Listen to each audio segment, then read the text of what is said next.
लक्ष्मण के गोदियाँ लिहले राम हे तनि मुख बोला भैया। लक्ष्मण के गोदियाँ लिहले राम हे तनि मुख बोला भैया।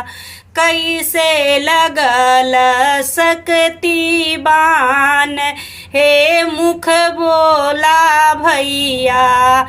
कैसे लगल सकती बाण हे तनि मुख बोला भैया।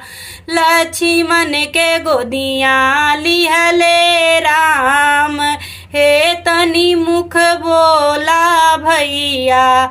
कैसे लगल सकती बान हे तनि मुख बोला भैया। कैसे